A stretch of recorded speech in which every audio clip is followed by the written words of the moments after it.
El 5 de julio del 2025, Ozzy Osbourne volvió a subir al escenario por última vez para decirle adiós al mundo como había vivido siempre, con estruendo, emoción y el corazón latiendo al filo del vacío.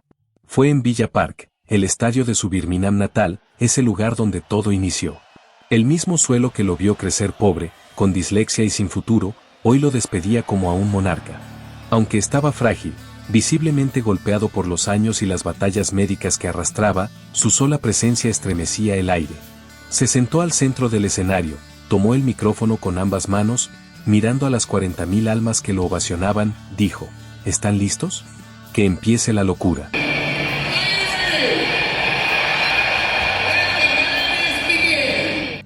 Fue un instante sagrado, un ritual cargado de la misma brutalidad hermosa que definió toda su existencia.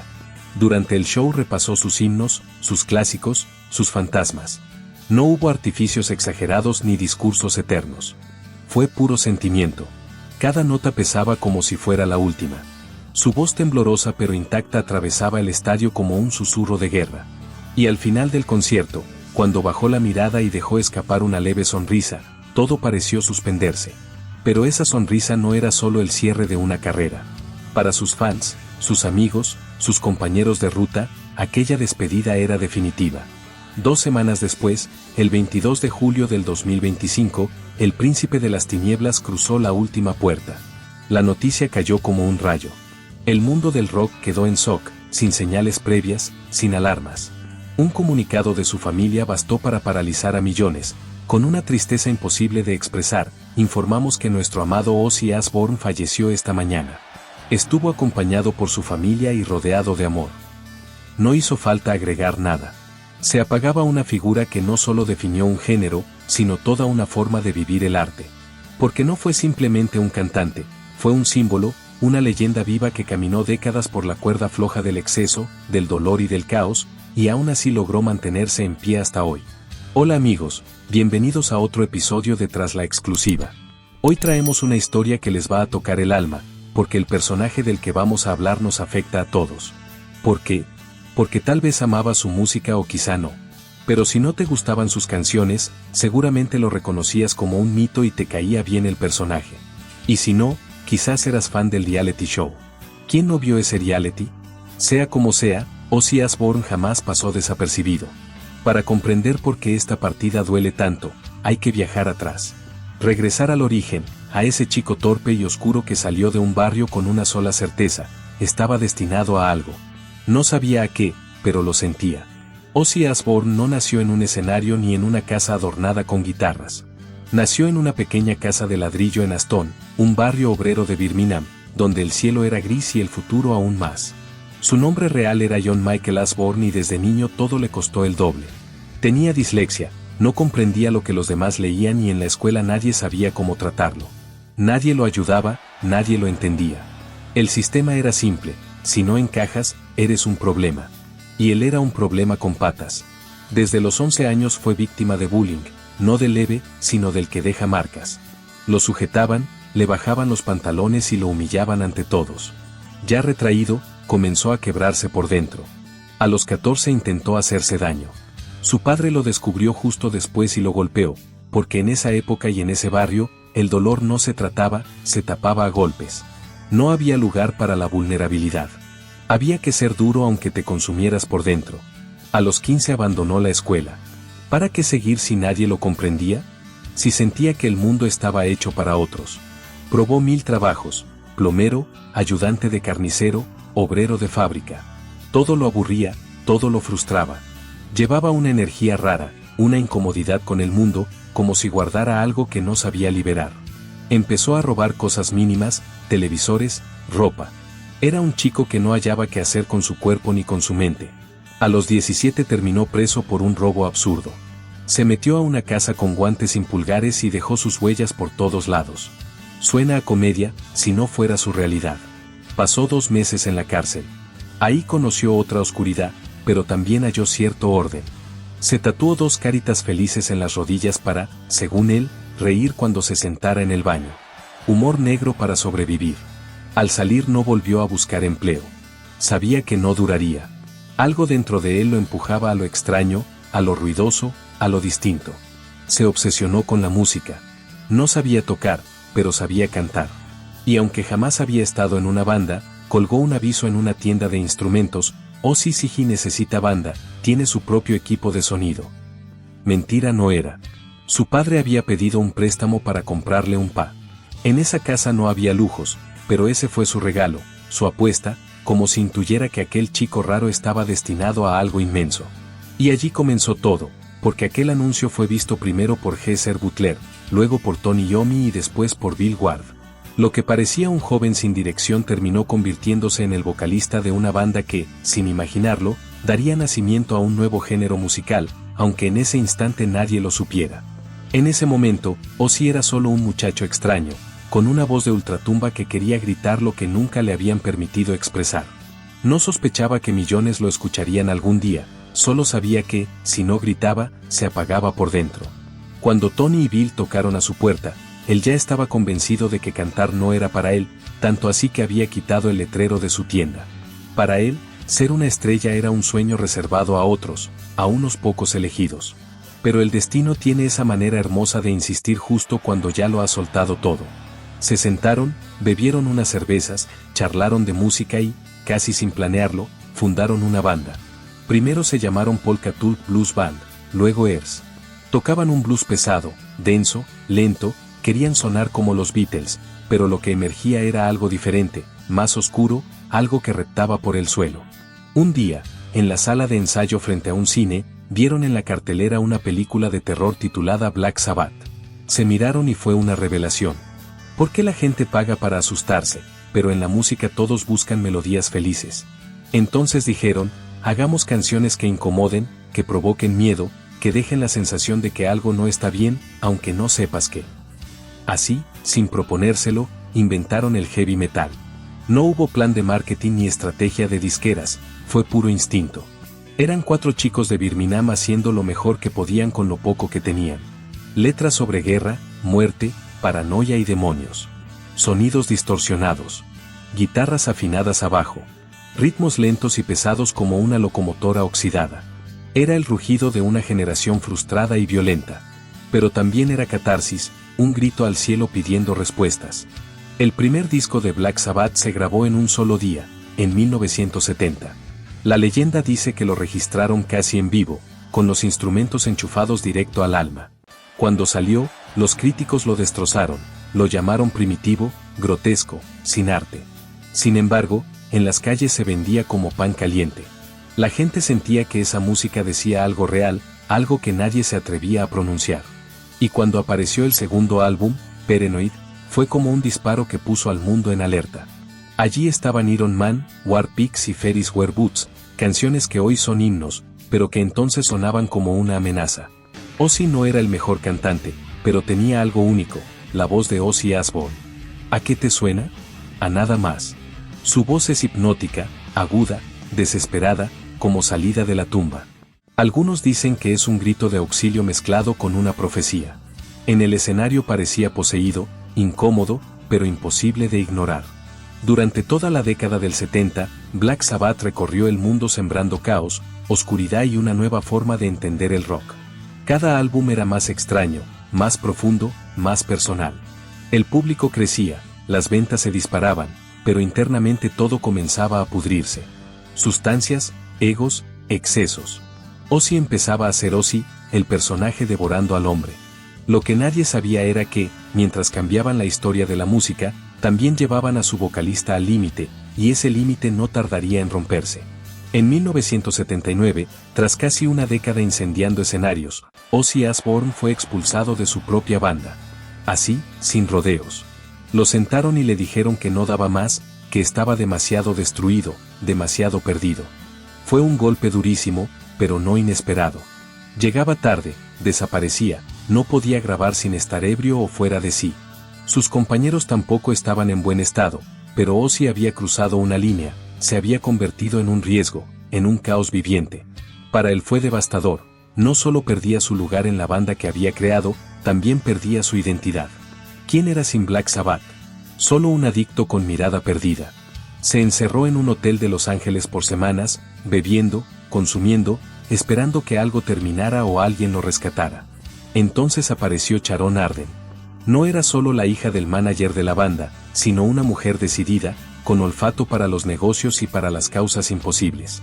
En vez de darlo por acabado, lo levantó del suelo, lo cuidó, lo sostuvo vivo y, más aún, le dio un nuevo sentido. Juntos formaron una nueva agrupación con un nombre que era toda una declaración, Blizzard of Ozz. Ozzy volvió a grabar, volvió a girar, volvió a rugir. En 1980 lanzó su primer álbum en solitario y con él un tema que cambiaría su vida, su historia, su caos, su mente en llamas convertida en 3 minutos de vértigo absoluto.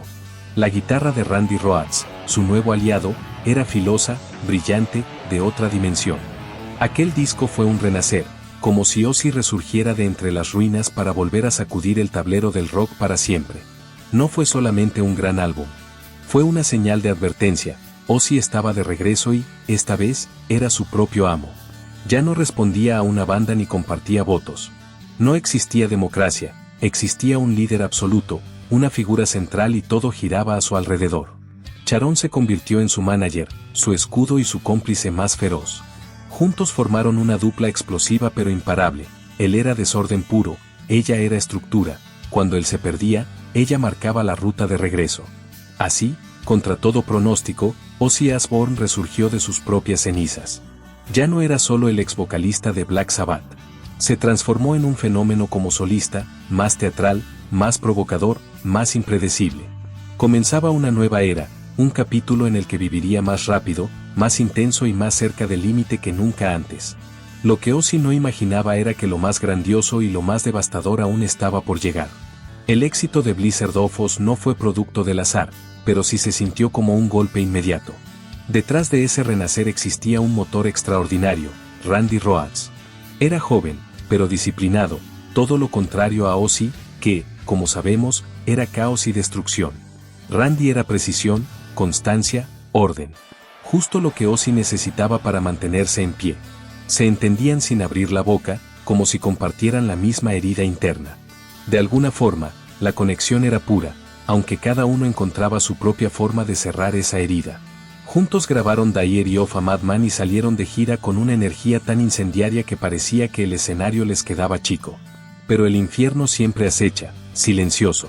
Durante esa gira, el 19 de marzo de 1982, la tragedia se cruzó en su camino en un remoto rincón de Florida. Después de pasar toda la noche sin dormir, Randy, la maquilladora Rachel Youngblood y el conductor del autobús decidieron subirse a una avioneta para dar un paseo improvisado. Sobrevolaron 3 veces el autobús donde dormía la banda, pero en la cuarta vuelta no regresaron. El avión se estrelló contra el lateral del colectivo. Los 3 murieron en el acto. Ozzy estaba ahí. Se despertó con el estruendo, salió corriendo, vio los cuerpos y se desplomó. Ese día, Ozzy perdió algo más que a un guitarrista, perdió a su hermano, su equilibrio, su mitad complementaria. Randy apenas tenía 25 años. Iba a abandonar la banda para estudiar música clásica.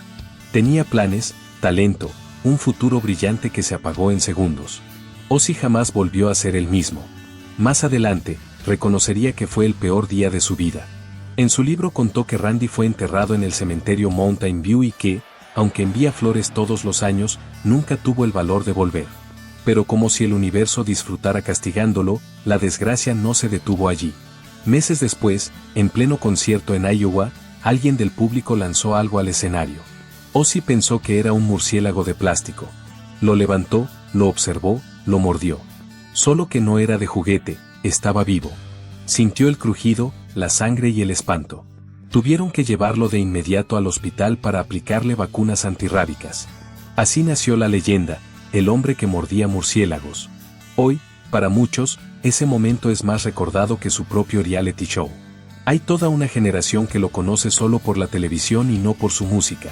En todo el mundo, Ozzy Osbourne quedó marcado como el tipo que se comió un murciélago en pleno escenario. También como el hombre que hablaba con el diablo, el ícono de excesos extremos. Desde entonces, su imagen se volvió una caricatura viviente de película de terror. Ya no era solo un artista, era un personaje inquietante, casi imposible de descifrar. Pero detrás de esa máscara alocada se escondía un hombre hecho pedazos. Entre giras, Ozzy era un cóctel de lágrimas, sustancias, alcohol y todo lo que pudiera mitigar su dolor. Así empezó a caminar por esa línea fina entre mito y autodestrucción. Lo sorprendente es que, incluso roto, seguía creando momentos únicos, componiendo, girando y llevando al límite a todos, incluso a sí mismo.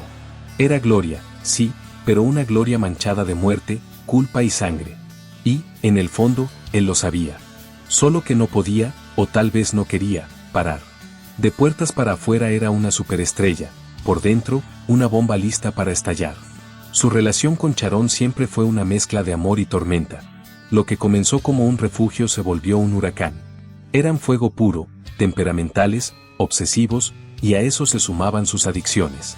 Probaba de todo, cualquier cosa. Y esos demonios no se quedaban tras bastidores. Invadían su casa, su cama, sus peleas, sus gritos, y, a veces, la violencia. En 1989 ocurrió algo que hasta hoy resulta difícil de contar.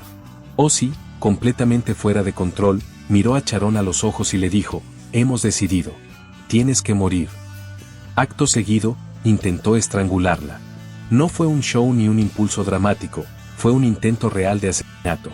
La salvó el simple hecho de que no estaban solos. Alguien se interpuso justo a tiempo. La policía lo redujo, lo llevó detenido y lo encerraron en una celda. Él aseguraba no recordar nada. Contó que al despertar sentía dolores en todo el cuerpo, que el lugar apestaba a heces humanas y que un oficial le explicó que había intentado asesinar a su esposa.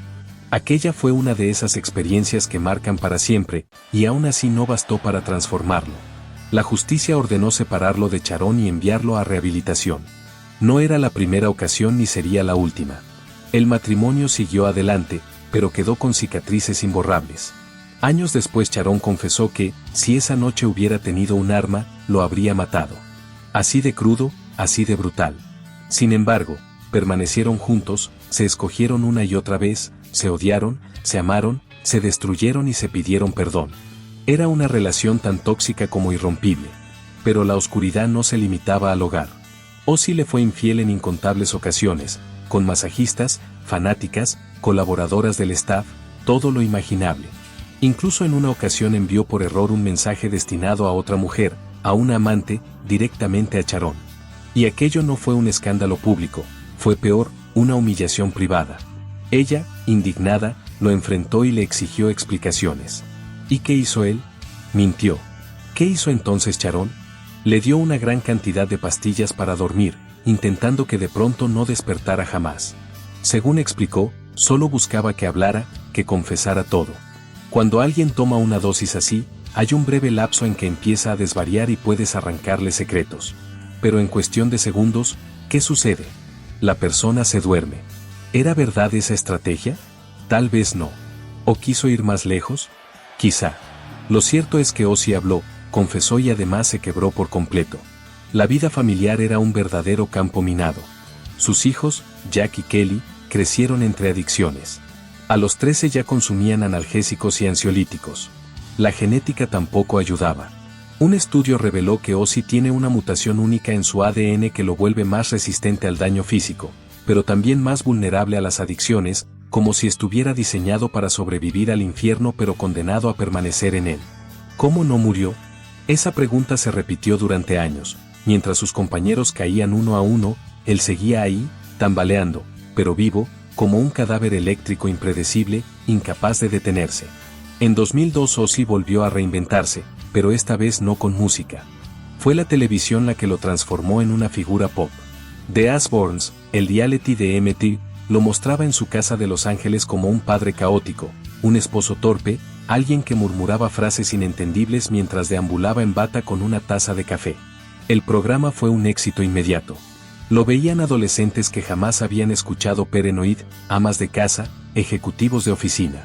Se convirtió en un meme andante antes de que existieran los memes. ¿Quién no imitó alguna vez ese grito de «Sharon?» Recorría la casa de un lado a otro, y cuando hablaba parecía un personaje salido de otra realidad. Muchos dudaban si actuaba o si realmente estaba así. Pero esa era su vida después de tanto exceso. Detrás de ese show extravagante se escondía una verdad más oscura. Para entonces ya no era solo un adicto funcional, su cuerpo sobrevivía gracias a medicamentos. Ingería 42 pastillas diarias, antipsicóticos, tranquilizantes, calmantes, estabilizadores. Cuando en televisión parecía ido, cuando balbuceaba o se enredaba con las palabras, no actuaba, era el resultado de décadas de excesos, ahora sostenido por un cóctel químico que lo mantenía más dormido que despierto. ¿Conoces algún caso de esquizofrenia? A veces el paciente parece más funcional sin medicación, pero sin medicación no puede vivir. Esa ironía fue la que terminó marcando la existencia de Ozzy. En 2003 todo se desplomó de golpe. Mientras manejaba un cuatriciclo en su propiedad de Inglaterra perdió el control y se estrelló contra el suelo. El impacto fue devastador. Se fracturó la clavícula, se rompió 8 costillas que comprimían vasos vitales y dañó una vértebra cervical. Pasó 8 días en coma. Técnicamente murió y volvió. Su guardaespaldas le salvó la vida con maniobras de reanimación antes de que llegara la ambulancia. Después de aquel accidente su cuerpo jamás volvió a ser el mismo. Le colocaron varillas metálicas en la espalda. El dolor se hizo constante, crónico, insoportable y aún así siguió. Continuó con la serie, siguió grabando discos, siguió saliendo de gira, como si le avergonzara frenar, como si sintiera culpa por descansar. Pero el cuerpo empezó a cobrarle factura. En 2019, ya con 70 años, Ozzy confesó que aquel fue el año más doloroso de su vida. Sufrió una caída que desprendió las varillas de su espalda. Se infectó. Padeció dolores neurológicos permanentes. Los rumores sobre su salud se multiplicaron. Muchos aseguraban que estaba agonizando y por primera vez la idea de que el príncipe de las tinieblas no era inmortal empezó a cobrar sentido. Ese mismo año le diagnosticaron Parkinson, una variante extraña llamada PRKN2. No era una sentencia de muerte, pero sí una condena lenta. Era como tener un buen día y luego uno terrible, así lo explicó Sharon. Y Ozzy, por su parte, confesó que recibir ese diagnóstico fue un alivio, como si al fin alguien hubiera puesto en palabras lo que su cuerpo gritaba desde hacía años. Y aún así, en medio de ese tormento físico, continuaba, porque si algo definió a Ozzy fue su negativa a apagarse. Aunque apenas pudiera moverse, aunque le temblaran las manos, aunque por dentro estuviera hecho pedazos por mucho menos. Solo con el Parkinson, Michael J. Fox tuvo que abandonar su carrera. Así que entendamos esto, aquel hombre no solo había vivido una existencia dura, desastrosa, haciendo lo peor para su cuerpo, su mente, su todo. Luego estaba completamente medicado y encima el Parkinson. Tenía todo lo que a cualquiera lo llevaría a quedarse en casa viendo televisión y, aún así, él seguía trabajando. En los años previos a su despedida Ozzy no se detuvo. Pese a dolores, cirugías y Parkinson, lanzó 2 discos más, uno en 2020 y otro en 2022. Obras cargadas de nostalgia, con la muerte rondando cerca, pero también con una energía inesperada, como si compusiera con la urgencia de quien ya oyó el tic-tac final. En 2023 se despidió oficialmente de las giras, admitiendo que su cuerpo no podía más, pero no se retiró, solo cambió de forma. Dio entrevistas, apareció en documentales y hasta grabó una nueva serie de reality junto a Sharon y sus hijos. Nunca cerró del todo la persiana hasta que en 2025 decidió que era momento de cerrar el círculo y lo hizo a su manera. El 5 de julio del 2025, Villa Park fue testigo de algo más que un concierto. Fue un rito, una despedida íntima ante miles, una entrega de cuerpo y alma. Ozzy apareció en escena ayudado por técnicos, visiblemente deteriorado, pero con la mirada firme. No hacía falta más. El estadio se vino abajo. La ovación fue tan larga que el inicio del show se retrasó varios minutos. Nadie quería que comenzara, porque cuando empezara significaba que en algún instante iba a terminar. No caminó, no saltó, no gritó, se sentó, pero desde esa quietud desplegó todo su poder. Cantó 5 temas de su carrera solista con la voz quebrada, pero cargada de emoción. No importaba la afinación, importaba el peso. Y luego, como si el universo se alineara una última vez, se sumaron los otros 3 jinetes del apocalipsis, Tony, Geezer y Bill. Black Sabbath, la formación original, una vez más, una noche, un solo show, un único motivo. La velada lo tuvo todo, una atmósfera sobria pero cargada de historia, además de invitados de lujo que no querían perderse esta noche tremenda. Metallica, Steven Tyler, Tom Morello, Ronnie Wood, Pantera, Ghost, entre otros. Algunos cantaron, otros solo estuvieron ahí. Nadie quería ausentarse de este instante. Incluso fue el día en que su hija Kelly anunció su compromiso en pleno concierto, con lágrimas en sus ojos. Recordemos algo clave, parte de lo que es Ozzy Osbourne para el público es su familia. También es parte de lo que es Ozzy Osbourne. Recordemos el reality, etcétera, etcétera. Ozzy no es Ozzy sin todo lo que gira alrededor de Ozzy.